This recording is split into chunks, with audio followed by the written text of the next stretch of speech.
silakan. Kalau bisa kita tindak lanjuti soal emas 189 triliun ini. Ini dahsyat. Dan dugaan saya, ini bukan soal tindak pidana pabeanan. Itu tindak pidana kepabeanan mungkin diangkat sebagai modus untuk memproteksi pelaku-pelakunya.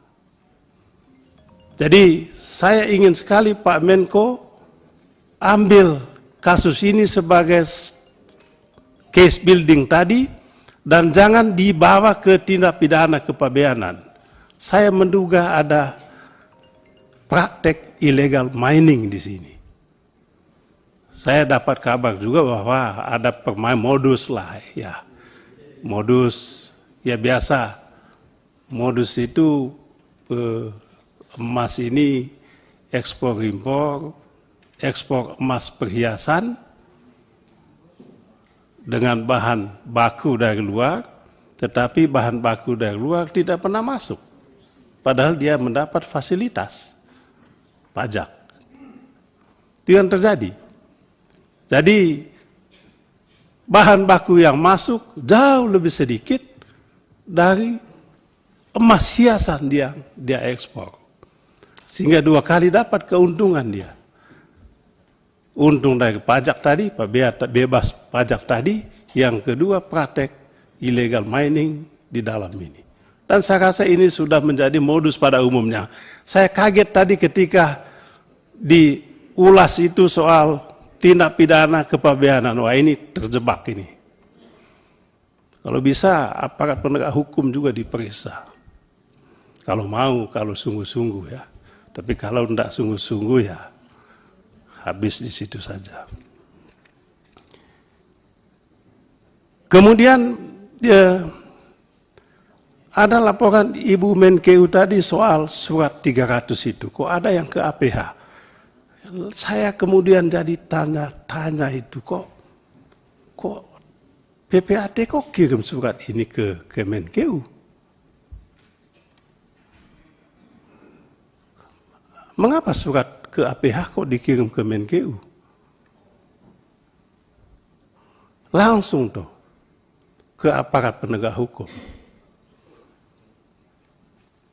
Makanya mohon maaf Pak Mahfud, bagi saya ini kadang-kala saya tanya, jangan-jangan Pak Mahfud dengan teman-temannya ini sedang main cilukbah ini. Kita yang kena.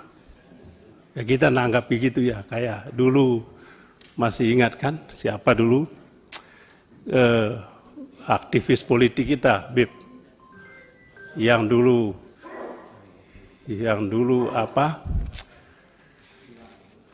Siapa namanya? Tahun 2018 aktivis politik kita, Ratna Sarumpait tuh, yang mukanya luka, lalu kita tanggapi di publik. Kita yang kena Pak Mahfud. Padahal kena prank kita ini. Saya hampir dipanggil polisi, bukan dipanggil lagi, udah kirim surat ke saya untuk dipanggil. Hanya karena menanggapi pemberitaan tentang aktivis yang mukanya jadi jelek akibat salah operasi. Padahal fiktif itu. Ya. Tapi itu dulu ya 5 tahun lalu ya saya. Tadi poin saya adalah ya sungguh-sungguh sedikit lah. Kemudian yang terakhir Pak Mahfud, saya baca tadi pagi dibentuk itu Satgas. Saya mendukung Satgas. Tetapi kemudian hilang semangat saya ketika saya membaca anggota-anggotanya siapa. Ya, kok itu juga? Pak Mahfud, sumber masalah ini kan ada di kepabeanan. Ada di perpajakan itu. Ada di penegak hukum itu juga. Kok mereka lagi jadi anggotanya? Tidak masuk di akal saya itu. Bagi saya ini bagian dari agenda untuk close up kasus ini. Close kasus ini. Secara halus mungkin. Tapi ya, adalah pertanyaan publik. Serius nggak Pak Mahfud?